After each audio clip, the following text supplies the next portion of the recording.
Hello, good evening. Assalamu alaikum.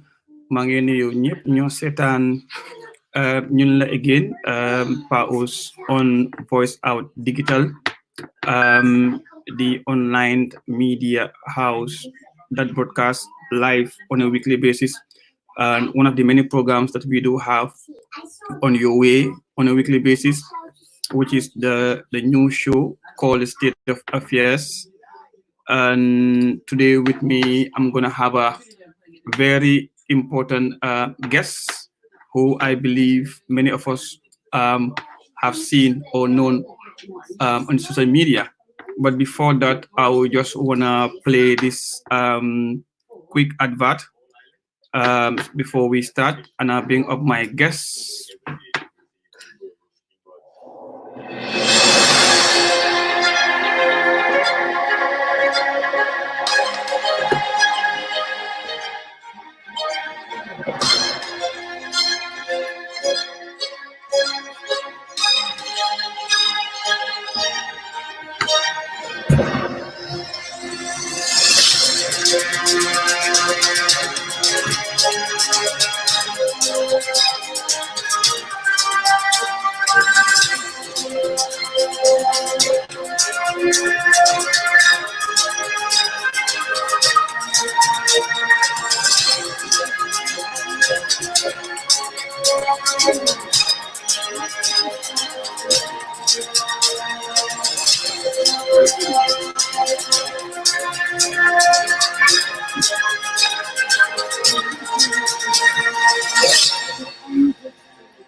Hello, good evening, and welcome back.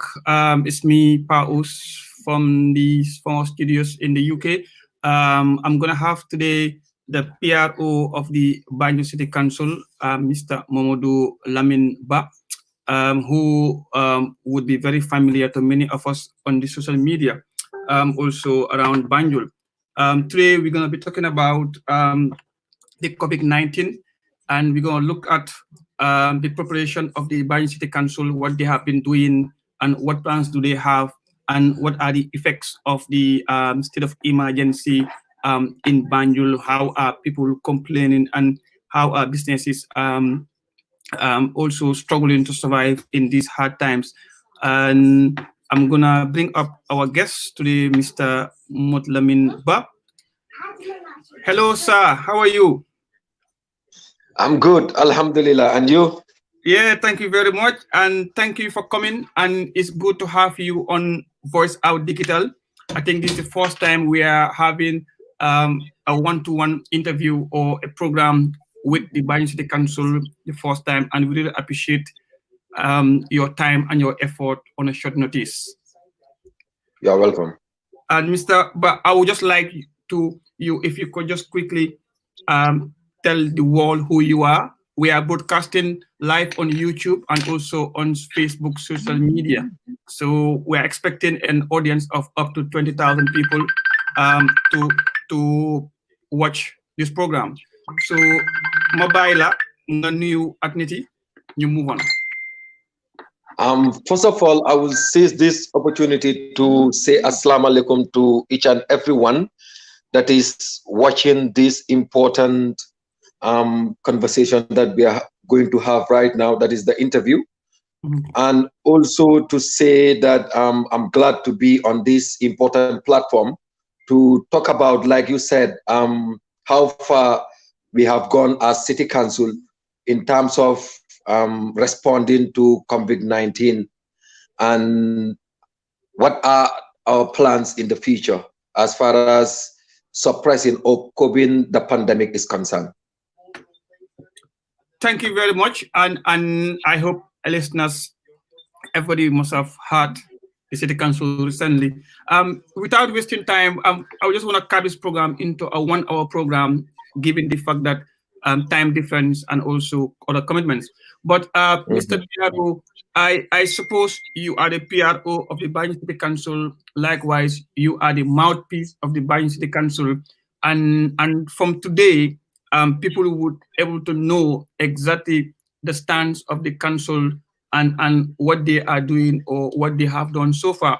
By the way, I was meant to have Mr. Esa So, who is the chairperson of the Banyu Youth Committee and also heading the Banyu sensitization, the COVID-19 sensitization team that has been doing a very good job so far.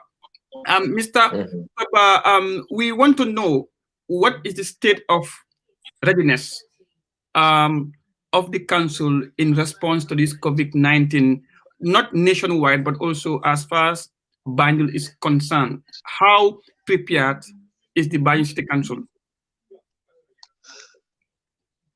Thank you very much, Mr. Cham. I'll be very glad to say something about the level of preparedness as far as the City Council is concerned.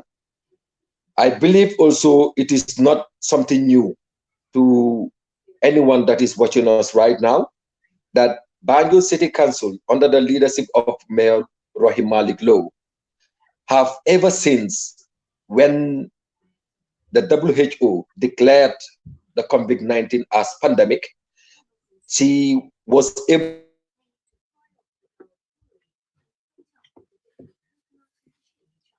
Banjul dal mom moy lolu. But like I said, we lost PRO there, but he will be coming soon. But before that, let me just have this thing going whilst we wait for PRO to come on board.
Hello. Sorry, and we apologize for that short cut off. We're back again, and I think I have one of my other guests, Esa So, to join me. Just to remind viewers that you are watching Voice Out Digital Broadcasting on social media, Facebook and YouTube live. This is your show, State of Affairs, that comes your way on a weekly basis. Esa, I'm gonna bring you up. Hello, Mr. Sow. Wah, yéen Banjul moom tey moom ni la fa taajoo moom.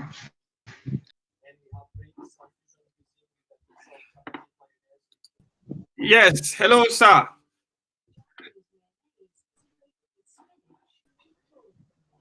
waaw bilaay Well, Banjul daal mooy loolu, capital city. But the message is the message is more important. So I will not. I yes was, yeah. I had PRO on the line before, I'm but hearing you yeah, I had PRO before, but he cut off. He's coming back soon. But before PRO, if I just I would just wanna welcome you onto the show. Welcome to the Voice Out Digital VOD platform, live broadcasting live on okay social media and also YouTube. And this is the State of Affairs show run by myself as the host. And we do invite um, young people, young activists, politicians, and then politicians or public figures to discuss issues that they get involved in. And we do also talk about things that people are being talked about.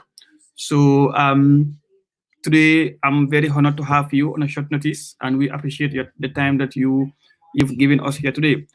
If I could just give you a few minutes to introduce yourself, who you are, and what you do, and why you are here today. Yes, are you there? Jason is internet.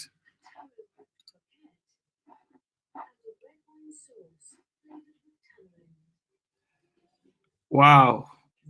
Che, people, guys, we really apologize for all this on and off. It's due to the poor internet connection in the Gambia.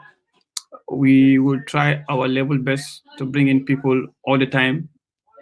This will never stop us. Never can stop us. Neither does the internet providers would. Also, we'll always try our level best to make sure we provide um, equal airtime to everybody that we have mind in inviting. Pretty much the show today was gonna be centered about Banjul. We were discussing about Banjul and the Banjul City Council. What are they doing and what have they done so far? Comme li ma ko waxee woon rek si njëlbeen ñu ngi apologize for this short cuts because internet back home is not as good as what we have here. Tey programme bi tey ni la moo demee dañu bëgg a waxtaan tey about the COVID-19 and how Banjul City Council is addressing or is confronting the COVID-19. We all would know that the whole world is now shaking everywhere. Konekange def, konekange me, konekange nyan, individuals and charities, all of them are trying to support or feed less privileged families in and outside Banjul. Also, we have seen also councils recently launch Feed the Nation, Food Bank, all those things.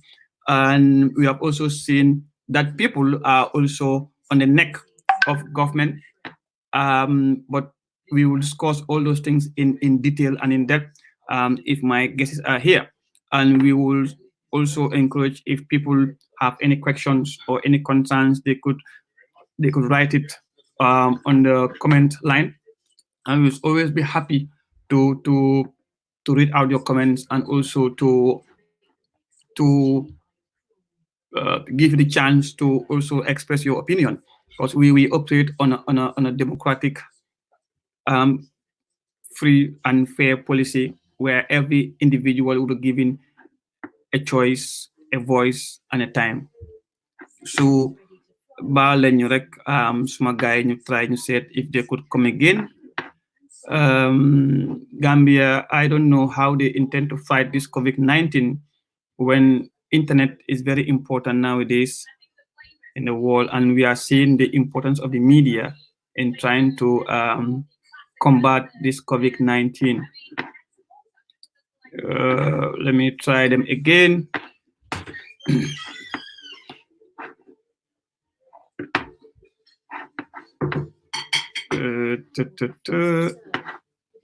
Okay.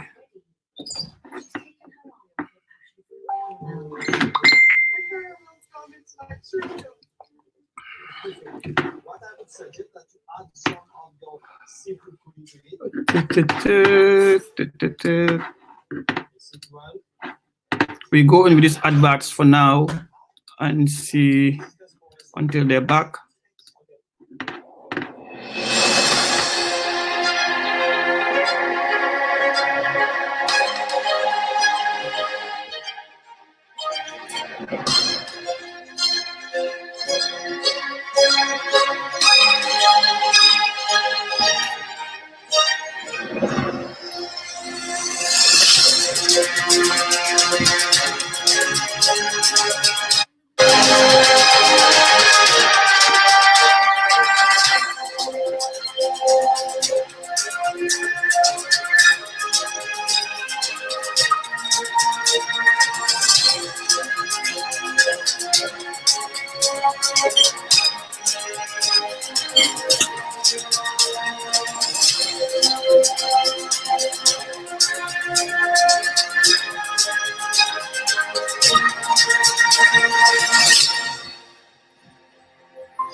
the government downplayed your recommendation? And if that is the case, what could be the consequences? Because okay. Yeah. Yes.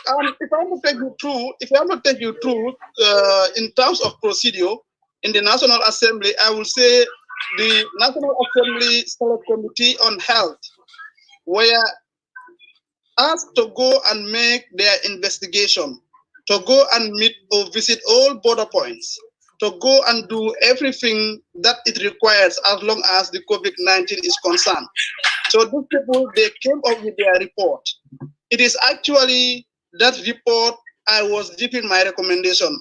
So here I was recommending to the committee, because this is something that was not captured in their report. So I recommended to the committee, because at the end of the day, that report will be given to the Honorable Minister and perhaps can even be given to the President. So I recommended to the committee, let them include this among their report or a part of their recommendation so that it can be valid for all the borders to be closed and the international airport can also be closed. So that the minister, that's where we can hold the minister accountable. But this was not actually captured in the report. It was, I can say, only myself who was talking about this recommendation. So, and I don't have much support about this recommendation. That is why it was not captured in the report. So as a result, it means it was just a verbal recommendation, but not actually captured in the report. So I cannot stand to hold the minister accountable. Hence, it was not part of the recommendation as long as the report is concerned.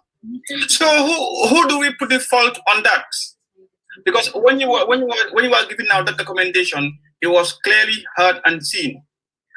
So, and somebody maybe deliberately or intentionally omit that recommendation on the report. So, and could you not have recalled back the Ministry of Health and say, look, a recommendation was given, though not featured on the report, but we now have a case now.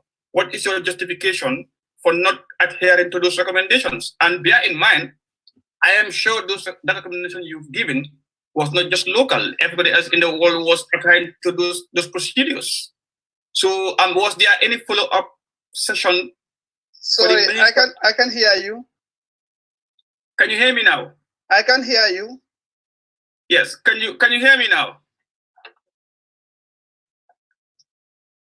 Hello. I can hear you. Yes. Can I go ahead now?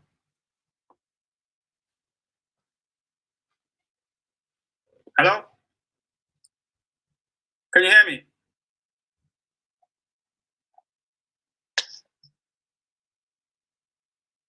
Hello.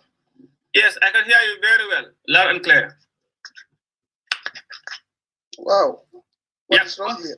I can hear you very well. Sorry, I can hear you. Hello? Yes, can you hear me? No, I can hear you. Whoa.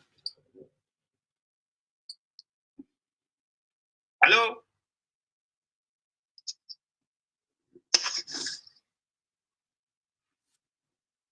Hello?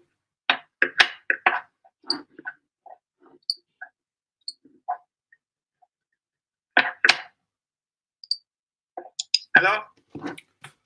Yes, I can hear you, but very little. Okay, let me see.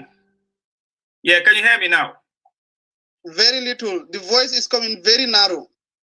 I think that might be your network. Still now you can't hear me.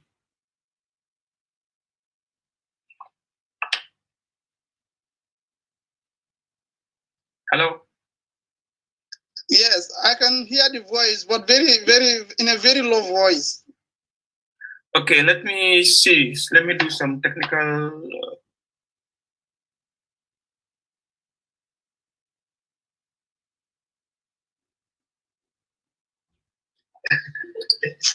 Can you hear me now? Still now, in a very small voice. Man, I can hear you very loud and clear. Wow. Hello? In a very low voice. Oh my God. Okay, let me do this way. No, I can hear you. Yes, can you hear me now? Yes, just somehow, not clearly. Okay, can we try with this? Wow.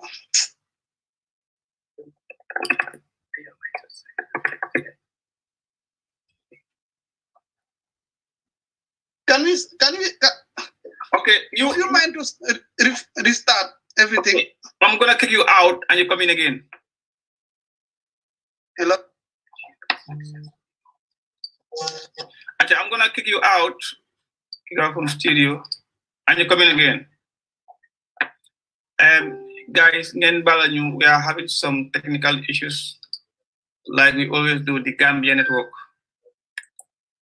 We apologize for this technical error.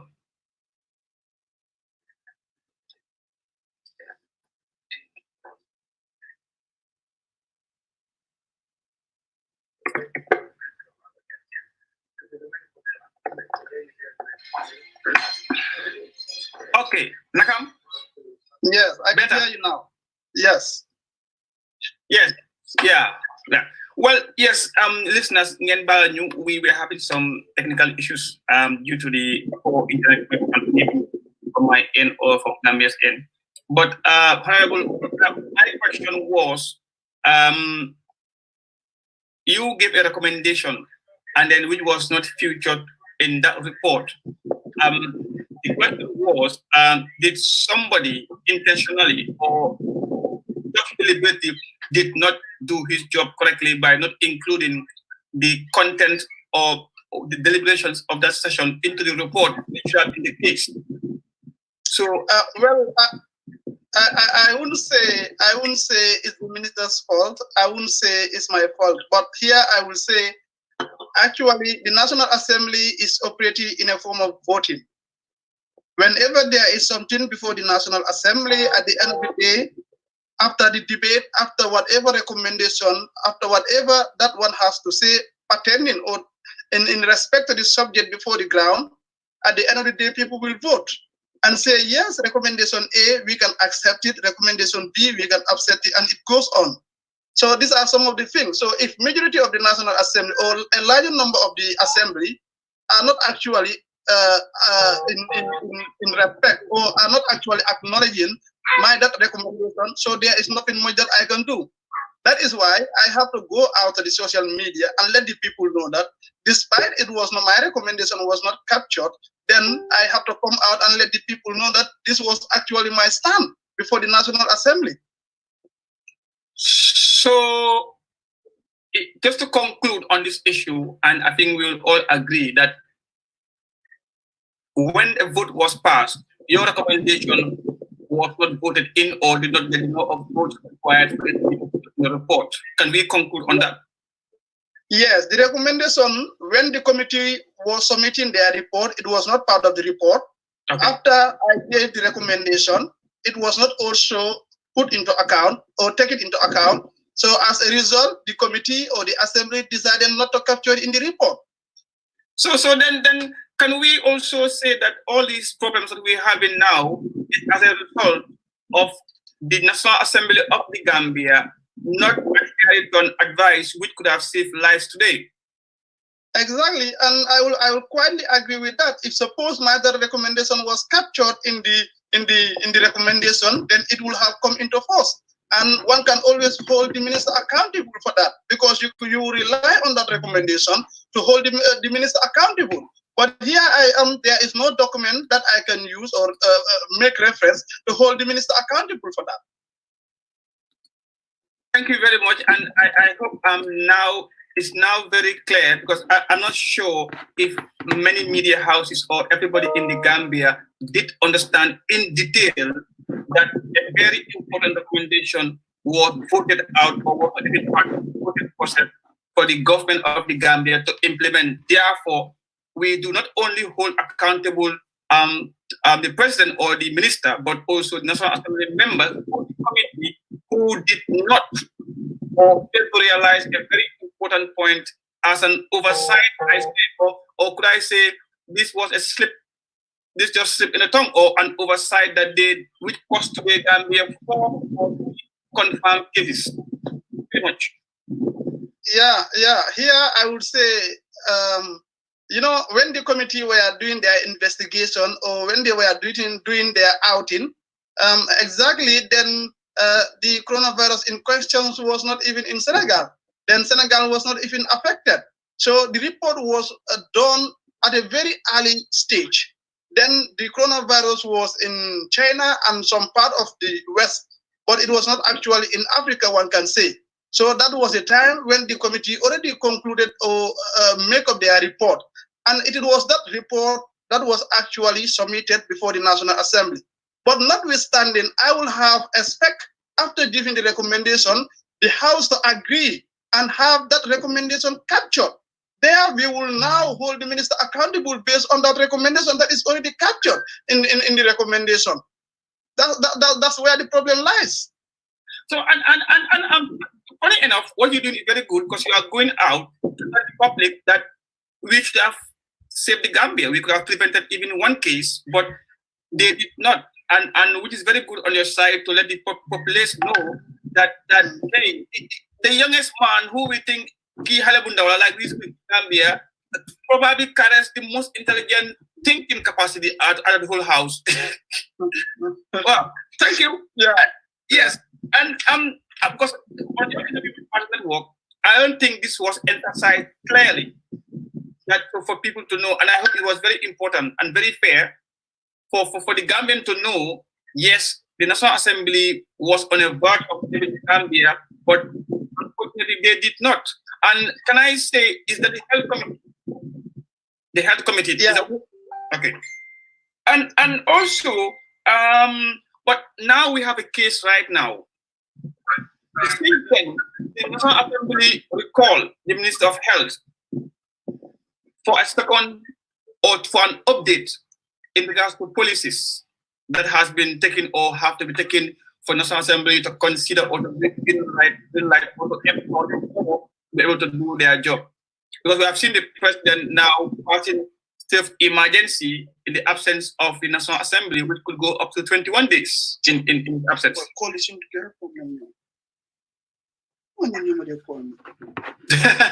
Another problem. I know. So did you hear what I was saying? Did you my question was, now that we are now in it Can't together. hear you.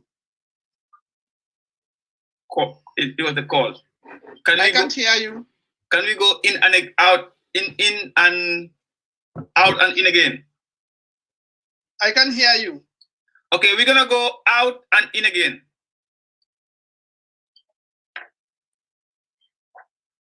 And listeners, in the middle of a very important discussion. Then when call comes, they cut off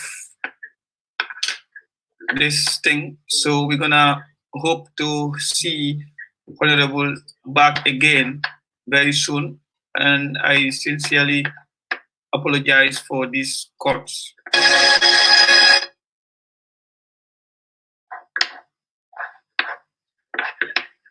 Honorable, are you there?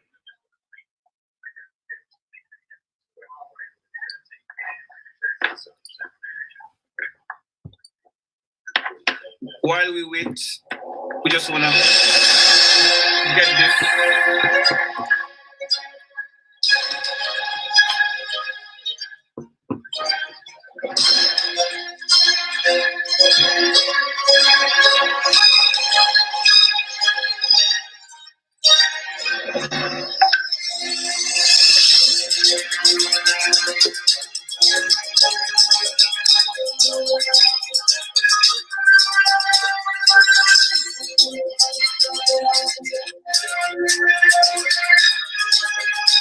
Hello. Yes. Can you hear me now? Another problem. It's not coming. No. Sorry, let me get back. Okay.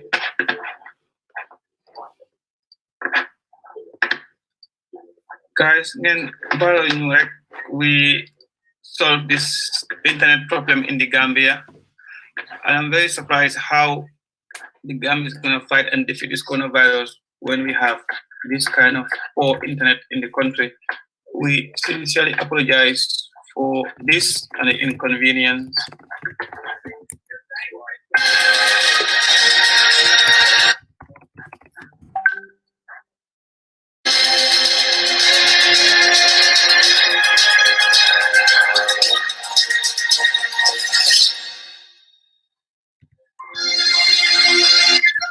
Can you hear me now? Yes, I can hear you. Okay. So, Honorable, what I was saying is that we are all, what has happened. What the measures that should have been taken into consideration in the first place did not happen. Now we are all in it together. So now, since then, we have seen also the house has went into a session of how has went into, what do they call it, recess, or is it recess or holiday? Well, the sitting is suspended. The house is on session, but the sitting is suspended. And according to the standing order, the National Assembly can suspend the sitting of the National Assembly at any given moment. Yeah, but now we are the